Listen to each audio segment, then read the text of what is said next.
Hello friends, कैसे आप सब लोग। उम्मीद करता हूँ आप सब लोग बिल्कुल ठीक होंगे, स्वस्थ होंगे। मैं भी बिल्कुल ठीक हूँ। तो आज का जो हमारा टॉपिक रहने वाला है सेशन में वो है बेल एंड बेल के टाइप।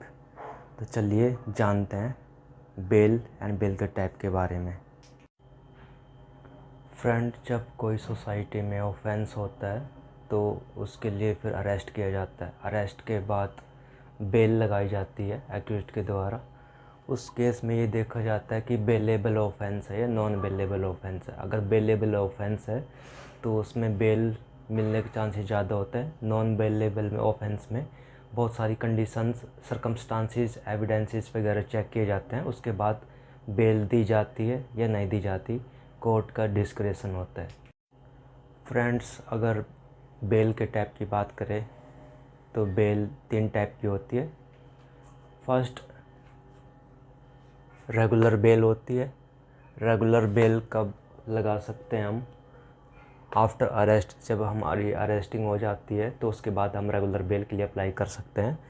ये रेगुलर बेल का कंसेप्ट पहले section 437 and section 439 of CrPC में था, बट अभी आप जानते हैं सीआरपीसी को चेंज करके बीएनएसएस 2023 कर दिया गया है, भारतीय नागरिक सुरक्षा संहिता 2023।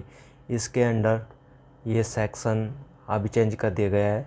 अब ये सेक्शन है section 480 and section 483 of BNSS.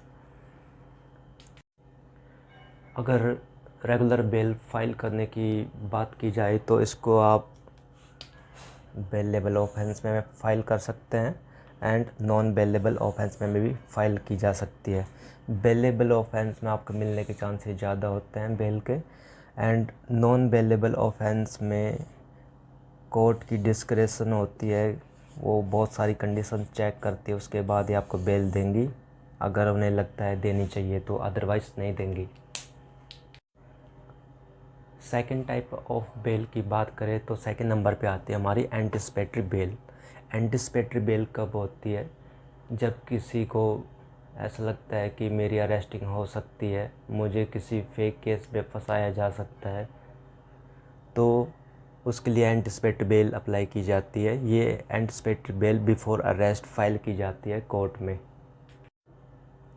Friends, अगर हम सेक्शन की बात करें तो सेक्शन 438 ऑफ सीआरपीसी बात करता है एंटिसिपेटरी बेल के बारे में। जैसे आप जानते हैं कि अभी सीआरपीसी को चेंज करके बीएनएसएस बना दिया गया है, तो इसमें सेक्शन 482 ऑफ बीएनएसएस डील करता है एंटिसिपेटरी बेल से। हमारी थर्ड नंबर पे आती है इंटरिम बेल। इंटरिम बेल क्या होती है? ये टेम्परेरी रिलीफ के लिए होती है फ्रेंड्स। अगर इसको सिंपल भाषा में समझे तो देखिए, मान लो कोई एक्स नाम का व्यक्ति है, उसके खिलाफ़ फेक केस फाइल कर देता है। उसका मान लो कोई पड़ोसी उसका फेक केस फाइल कर देता है और उसको लगता है कि मेरी अरेस्ट होने वाली है, तो वो उससे अरेस्ट से बचने के लिए जाता है सेशन कोर्ट में।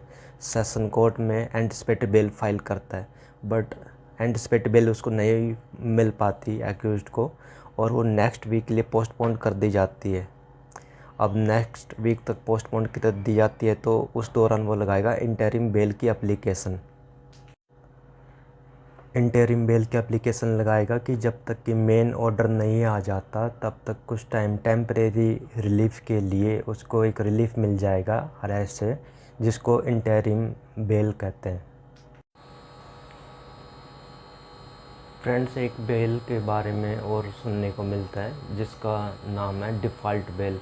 इसको हम चौथे नंबर की बेल टाइप कह सकते हैं। डिफ़ॉल्ट बेल जो होती है हमारे सेक्शन 187 सबसेक्शन 3 ऑफ बीएनएस के अंडर में आती है। डिफ़ॉल्ट बेल कब दी जाती है एक्यूज्ड को? जब पुलिस के द्वारा जो चार्जशीट होती है वो फाइल नहीं की जाती 60 डेज़ के अंदर या 90 डेज़ के अंदर, जब चार्जशीट फाइल नहीं कर पाती पुलिस किसी भी कारण से, तो अक्यूज्ड को डिफ़ॉल्ट बेल दे दी जाती है।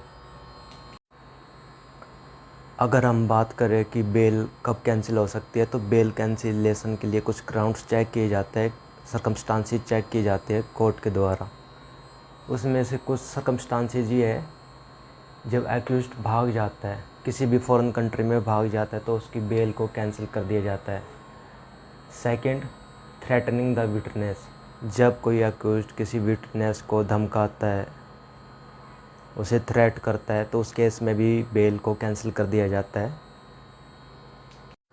थर्ड, जब अक्यूज्ड कोऑपरेट नहीं करता इन्वेस्टिगेशन में, तो उस कंडीशन में भी उसकी बेल को कैंसिल कर दिया जाता है। तो फ्रेंड्स, ये कुछ ग्राउंड्स है जिसमें बेल कैंसिल कर दी जाती है कोर्ट के थ्रू। तो आज के सेशन में हमने जाना बेल एंड बेल के टाइप के बारे में। आज के सेशन में इतना ही था फ्रेंड्स। तो चलिए मिलते हैं नेक्स्ट टाइम, तब तक के लिए take care, tata bye bye. Please keep supporting me, please like, share, subscribe my channel. Thank you for watching me.